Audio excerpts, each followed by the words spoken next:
precisamos sim, Pai, entender que é a Tua palavra que faz todas as coisas. É o Senhor que fez todas as coisas através da palavra. Então, Espírito Santo, nessa noite nós nos colocamos aqui diante do Senhor. Toma o nosso coração, Pai. Leva a nossa mente cativa ao Senhor, fazendo com que nós entendamos a Tua palavra. Tudo que está oculto aos nossos olhos seja desfeito nessa noite.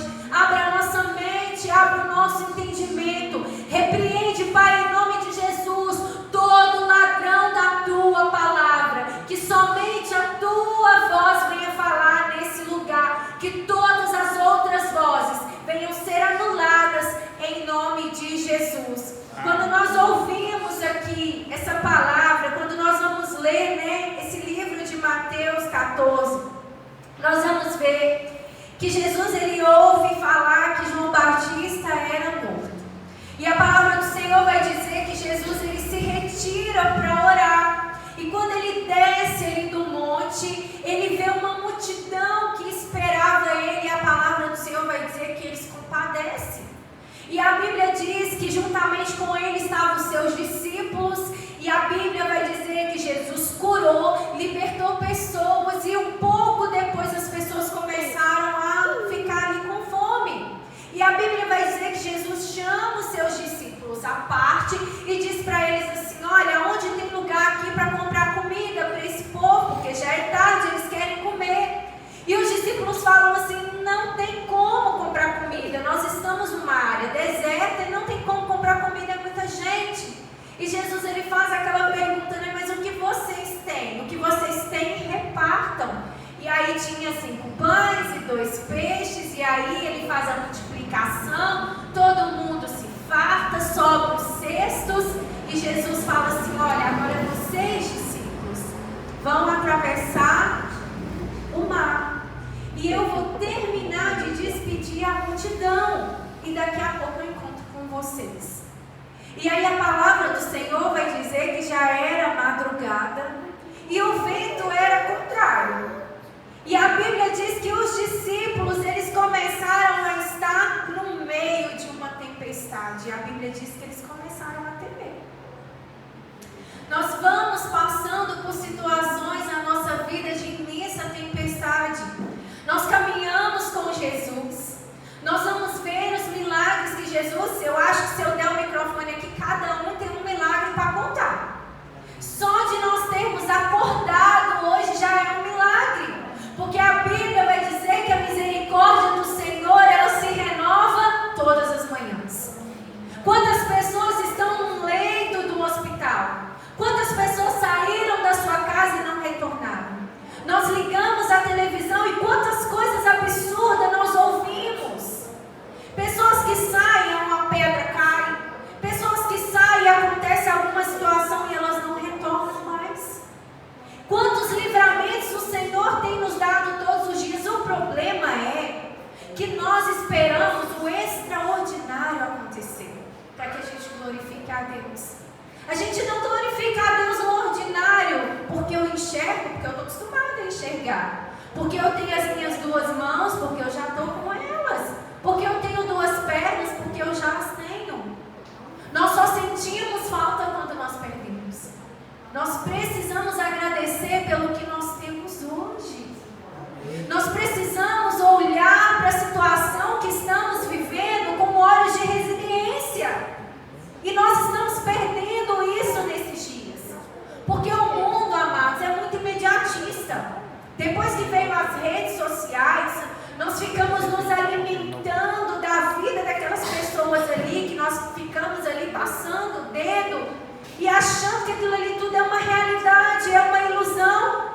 E os nossos olhos ficam cativos naquela situação, e aí a gente começa a olhar a nossa vida.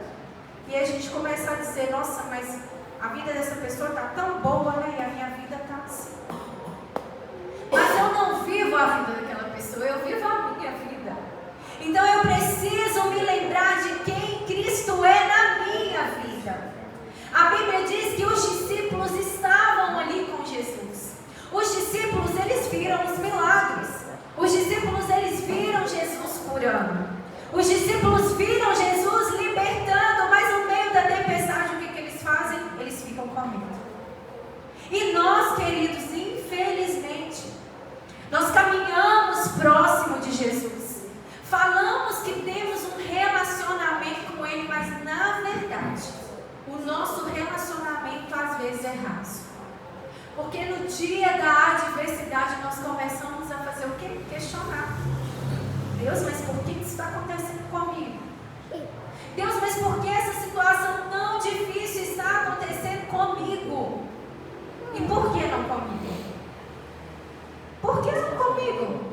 A Bíblia vai dizer que Deus dá testemunho de Jó. Ele era um homem bom, reto, temente a Deus e que se desviava do mal.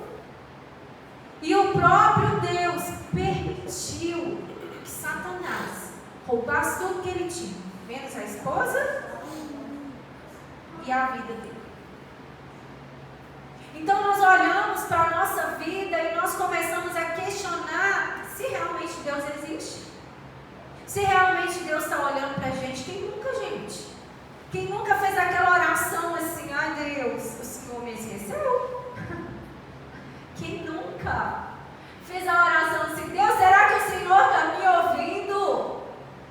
Os discípulos, eles estavam perturbados, mesmo tendo visto todos os milagres acontecer. Eles estavam perturbados com aquela tempestade. Nós precisamos ser levados à autoridade que Deus nos deu. Profetiza no meio da situação. Profetiza no meio da tempestade. Comece a dizer para Deus, Deus, eu creio que o Senhor irá fazer mesmo em meio à tempestade. Deus, eu já passei milagres com o Senhor, eu sei quem é o Deus que eu sirvo. Nós precisamos, queridos, trazer à nossa memória o que nos dá esperança. Porque senão nós vamos começar a olhar a diversidade desse mundo e nós vamos nos render. Nós vamos achar que é pessoal com nós. Nós vamos achar que Deus nos abandonou, que Ele nos esqueceu, que Ele não olha mais para a gente. Mas porque o Senhor deixou isso acontecer comigo? Não! Jesus, Ele é o mesmo ontem, hoje, permanece para sempre. A palavra do Senhor vai dizer assim, olha, no mundo vocês terão aflições. Ele não nos livrou de ter aflição nesse tempo. Mas Jesus, Ele logo diz no texto, tem de bom ânimo. Tem de bom ânimo. Eu já venci. Quando você estiver ansioso, a palavra do Senhor fala o quê? Lançai sobre mim a sua ansiedade. Gente, a gente vive num mundo de pessoas ansiosas. Que eu tenho que conquistar, que eu tenho que fazer, é o mundo coach. Eu tenho que fazer, porque fulano já está prosperando e eu não. Ai, que o outro já arrumou um emprego e eu não. Ai, que o outro construiu uma empresa e eu não. Mas qual é o propósito de vida que Deus tem para mim e para você? A palavra do Senhor vai dizer, buscar primeiro o reino de Deus e a sua justiça. Você já se perguntou, pai, por que eu nasci? Qual é o propósito? Por que eu vim nessa terra? Eu trabalhei até antes de mudar aqui para Belo Horizonte. Trabalhei de carteira assinada, fiquei muito tempo no emprego. E quando eu vim para cá, tentei arrumar emprego de tudo quanto é jeito e nada. Um dia Deus falou comigo assim, agora não é o tempo para você trabalhar secularmente.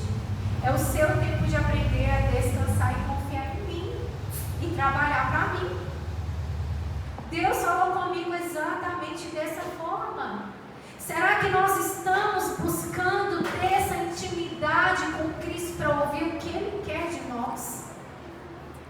Ou será que nós estamos buscando viver as coisas que esse mundo tem para mim? Que esse mundo tem para a minha vida? O que Ele tem de melhor? Não que Deus não quer nos dar o que Ele tem de melhor, queridos. Não. Eu quero ter uma boa casa. Eu quero ter um bom carro. Mas aonde está o meu coração? O meu coração está no que Deus quer de mim?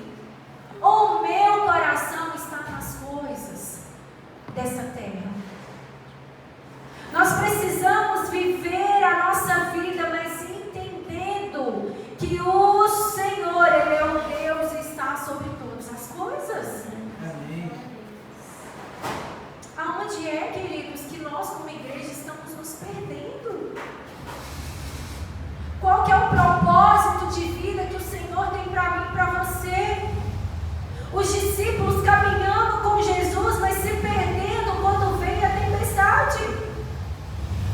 Nós caminhando com Jesus de domingo a domingo, vindo um culto. Mas quando eu saio daqui para fora, qualquer situação que acontece me tira do propósito de Deus. E se essa igreja fechar, igual ficou na pandemia? E aí? Será que eu vou conseguir construir esse relacionamento entre eu e Deus? Porque aqui, ó, os discípulos estavam a sós. E Jesus estava orando. Eles não estavam juntos. Era para eles dizerem assim: olha, eu vi Jesus curar. Nós não vamos nos perder no meio dessa tempestade. Porque Jesus, Ele vai fazer algo para que nós venhamos sair disso. Essa tempestade a qual eu e você podemos nos encontrar hoje, ela não veio para nos matar. Mas você precisa colocar a sua dependência em Deus. Você precisa aprender a verdadeiramente confiar de verdade. Porque é muito fácil nós confiarmos quando tudo vai bem. É muito fácil eu confiar quando a minha despensa está cheia. É muito fácil eu confiar quando as contas estão pagas. Mas se Deus está na sua vida, por que a gente murmura? Por que a gente murmura? A murmuração, queridos, ela tem poder de retroceder a bênção de Deus sobre a nossa casa. A Bíblia vai dizer que o povo que saiu do Egito morreu no deserto por causa da murmuração. A reclamação o quê? Retroceder. Nós precisamos com a nossa boca profetizar a vida em meio à tempestade. A Bíblia vai dizer que a nossa boca tem poder de gerar vida ou morte. Eu escolho o que sai da minha boca. O que eu estou profetizando em meio à tempestade. O que eu estou dizendo e proferindo em meio à tempestade. Eu preciso trazer à existência o que ainda não aconteceu. Eu preciso profetizar a vida em meio a essa situação que não aconteceu. Mas o quanto isso é difícil. Eu não sei a sua vida e você não sabe a minha. Em meio à tempestade, a tempestade às vezes ela tem o poder de nos silenciar. Ela tem poder de tirar a nossa alegria. Ela tem poder de roubar a nossa paz. Mas a Bíblia vai dizer que existe uma paz que excede todo o entendimento humano e ela está em Cristo. Então eu não posso tomar decisões na força do meu braço. Eu preciso ouvir a voz do Senhor. Um dia o Senhor falou comigo assim: olha, enquanto o povo ele estava no deserto, existia uma nuvem durante o dia que tampava o sol. E existia uma coluna de fogo durante a noite que esquentava eles. E aquela nuvem, quando ela parava, todo o povo parava, armava acampamento, ficavam ali. Eles só se movimentavam quando a nuvem movia. Então o Senhor ele tem falado comigo: olha, só se movimente se a nuvem se mover. Nós temos a mania de orar e falar assim: Deus, eu quero isso aqui na minha vida. Aí você ora, aí Deus não responde. Aí você ora de novo, aí Deus não responde. Aí você ora de novo, você fala assim: Deus, o Senhor não está respondendo? Eu acho que eu tenho que fazer isso. Mas você tem convicção no seu coração. Deus falou com você para se movimentar. Deus mandou você sair do lugar onde você está. Meu Deus! Nós às vezes fazemos como esses discípulos. Em meio à tempestade, nós tiramos os olhos de Jesus. Nós vamos ver aqui no versículo 31, quando Jesus, Pedro fala: deixa eu ir ter convosco. E aí Pedro sai do barco. E aí Jesus fala com ele: você é um homem de pequena fé. Será que nós estamos nos comparando com Pedro em meio meio a essa tempestade? Será que essa intimidade que nós falamos que temos com Cristo, ela só existe no domingo? Ela só existe no dia bom? Ela só existe quando tudo vai bem dentro da minha casa, no serviço? É só assim? Ou será que essa fé que eu falo que carrega, essa intimidade que eu falo que eu tenho, ela existe em todos os momentos? Queridos, todos nós somos especiais para Deus. Tem um pastor que ele brinca assim: não existe filho preferido. Não, não existe. Mas existe aqueles filhos que estão mais perto. Por quê? Porque eles vão até o Pai. A Bíblia vai dizer que eram 12 discípulos próximos, né? Que eram mais. Mas eram 12 que Jesus escolheu. Mas existiam 3 que caminhavam mais pertinho. E existia um que reclinava a cabeça no peito de Jesus. Então Deus, ele não tem filhos preferidos, mas existem aqueles que o procuram mais, que estão mais próximo dele. Será que nós estamos sendo esse filho? Será que nós estamos tão acostumados com essa vida aqui na terra que nós estamos nos esquecendo que Jesus um dia vai voltar? Será? Será que nós estamos vivendo como se Jesus não fosse voltar? E aí quando vem a tempestade, o dia mau, nós somos como esses discípulos. Jesus não vai vir me resgatar. Jesus não vai me livrar dessa situação. Eu preciso dar um jeito. E aí eu quero que você caminhe comigo em Mateus 15. Depois de toda essa situação da tempestade, nós vamos ver discípulos que caminhavam próximo de Jesus. Mateus 15, 28. Discípulos que caminhavam próximo de Jesus, que viram Jesus fazendo vários milagres, que viram Jesus curando, multiplicando comida, alimentando toda uma multidão. Fora isso, antes disso, viram vários milagres acontecendo e no meio de uma tempestade, esses discípulos perdidos. Mas aí a gente vai caminhar um pouco mais à frente e nós vamos ver a história dessa mulher. Lá no versículo 28 vai dizer assim: olha, então respondeu Jesus e disse: ó mulher, grande é a tua fé. Enquanto os discípulos eram homens de pequena fé, em meio a uma tempestade, a qual eles conheciam o Cristo que eles estavam caminhando, essa mulher, que era uma mulher de outra etnia, de um povo que adorava outros deuses, ela é chamada de uma mulher com uma fé grande. E aí a história vai nos contar que através dessa mulher, ela alcança o coração de Jesus.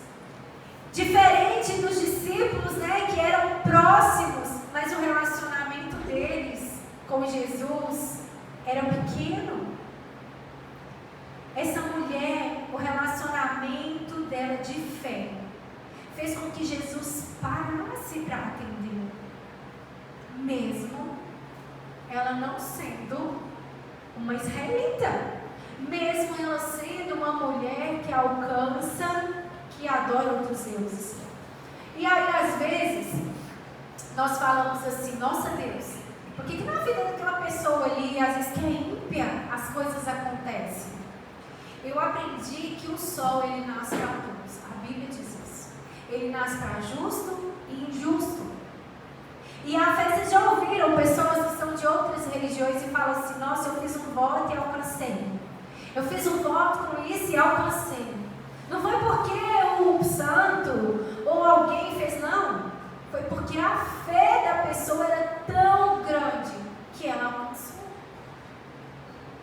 E às vezes a nossa fé, que caminhamos com o Cristo verdadeiro, ela é tão rasa que nós preferimos olhar a vida do outro do que olhar para o que Deus tem feito na nossa casa.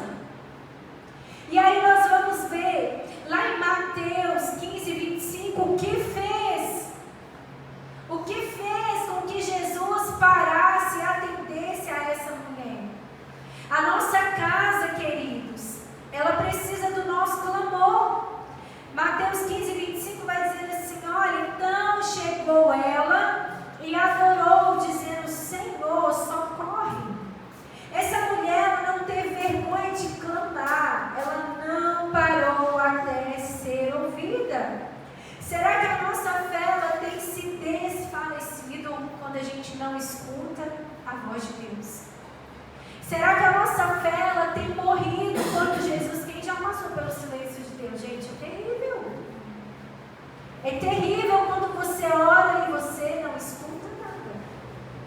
É terrível quando você pede e clama por algo e você não escuta nada.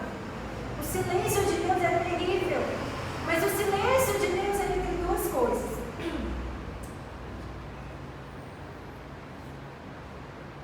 Ele pode fazer com que a sua fé desfaleça, ou ele pode esticar ela, a ponto de você depender totalmente, mesmo que você não veja nada acontecendo. Nós precisamos disso. Será que nós estamos nesse lugar de descanso da nossa fé quando vem esse silêncio de Deus? Essa mulher, a Bíblia vai dizer que quando ela grita e clama, a palavra diz que Jesus não responde nem uma palavra. Ela parou de clamar? Não. Nós precisamos permanecer. Uma das coisas que essa mulher faz, ela permanece. Mesmo os discípulos querendo ali que ela parasse, mestre, despede essa mulher, porque ela vem atrás da gente, gritando. Manda ela embora. Quantas vezes você tem clamado, orado na sua casa, pelos seus filhos, casamento, seus pais? E algumas pessoas podem dizer para você assim, para de orar, tem jeito não. Está perdido já. Não tem mais jeito para essa situação. Pela sua vida financeira. Olha, para de olhar. Faz alguma coisa, dá o seu jeito. Qual é o nosso posicionamento? Porque a Bíblia diz que quanto mais eles mandavam ela parar, mais ela gritava. Ela não parou de clamar. Precisamos perseverar e colocar a nossa fé e confiança que Deus pode fazer. O Senhor, Ele não mudou. Nós não podemos parar em meio ao silêncio de Deus. Nós não podemos recuar diante das vozes que querem desanimar a nossa fé. Nós não podemos retroceder diante da tempestade na nossa casa. Nós não podemos retroceder diante o dia mau na nossa casa. A nossa casa, ela está firmada em quê? A nossa casa, ela está firmada na rocha que é Cristo? Ou ela está firmada em convicções antigas e mentirosas que vão fazer com que a gente pare no meio do caminho? Será que verdadeiramente, quando nós um dia entregamos a nossa vida ao Senhor e entregamos a nossa casa e a nossa família, será que verdadeiramente nós temos permanecido no dia da adversidade? Ou será que nós estamos fazendo como o mundo faz? Não deu certo, joga fora. Não deu certo, deixa pra lá. Não deu certo, eu não oro mais. A oração, queridos, ela tem poder de mudar decretos. A Bíblia vai dizer a história de um rei, que o profeta chega para ele e diz assim, olha, conserta a sua casa, porque você vai morrer. E a Bíblia diz que esse rei, ele vira para a parede e ele vai clamar a Deus. A Bíblia nos conta que o profeta estava no meio do salão, Deus fala com ele, volta, porque eu ouvi o clamor dele. Fala que ele não vai morrer mais, eu ainda vou dar mais 15 anos de vida para ele. Querido, você não pode parar, é isso que o inimigo ele quer. Ele quer que você perca a sua casa, que você perca a sua família. E o Senhor está nos despertando hoje, orai, Senhor.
celestiais.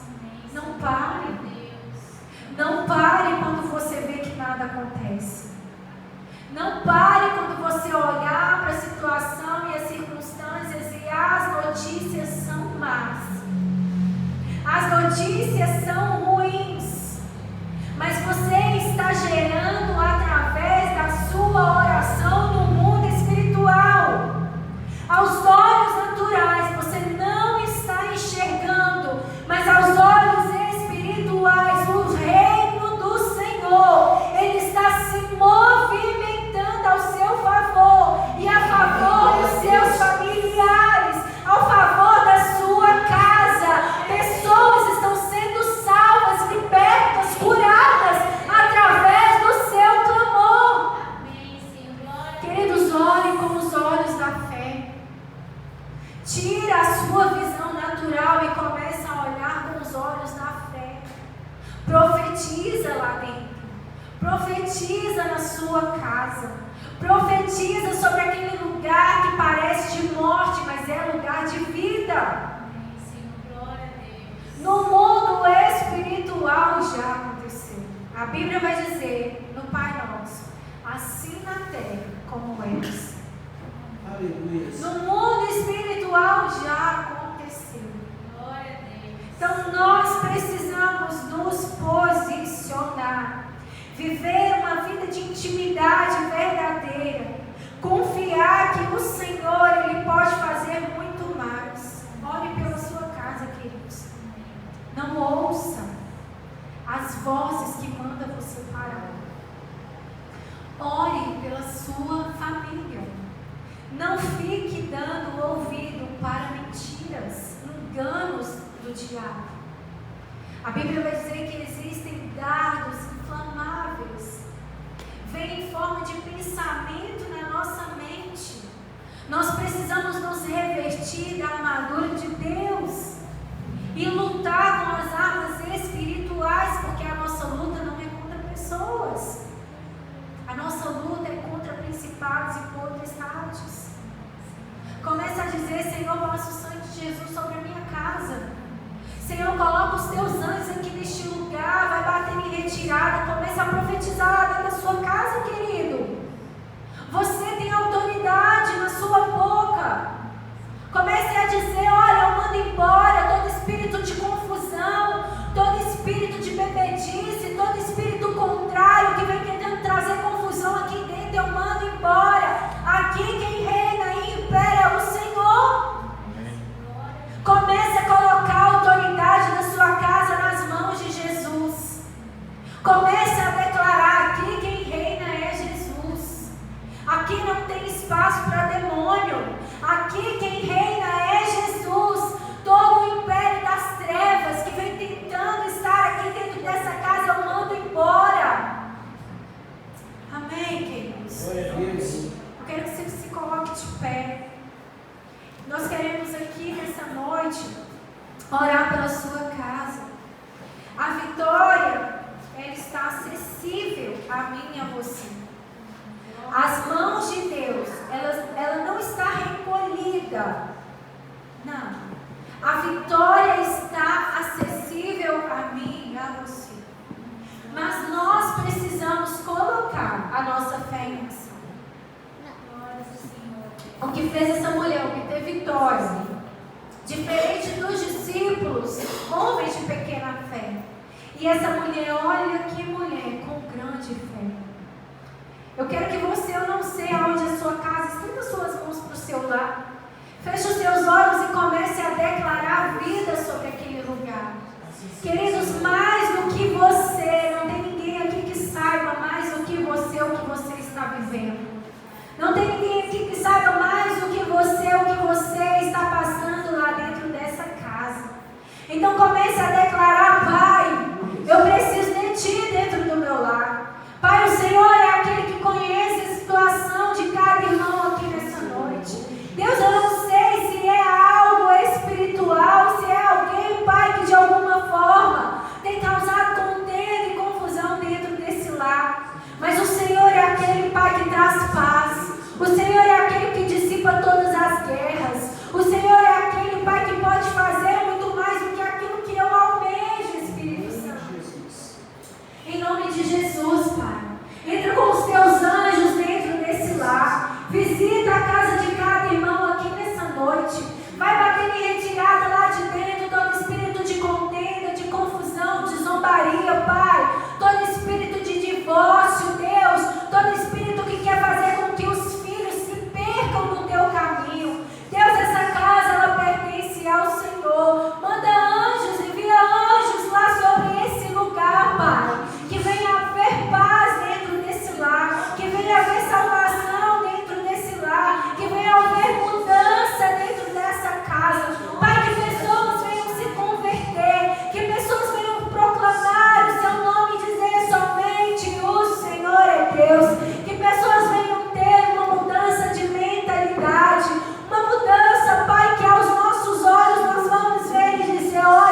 noite nós venhamos sermos confrontados com essa palavra, entendendo que o Senhor quer nos levar para um lugar mais profundo de intimidade, que mesmo quando vier o dia mau, mesmo quando vier a tempestade, nós vamos ser exercitados na nossa fé. A nossa fé ela não vai desfalecer, pelo contrário, a nossa fé ela vai ser esticada e nós vamos ver acima da tempestade, nós vamos ver além da tempestade a tua voz dizendo: filho, fui eu que te gerei, fui eu que te escolhi, fui eu que te levantei para um propósito. Podem as pessoas olhar e dizer: não vai dar em nada, mas fui eu que escolhi você e selei você para um propósito de posicionamento.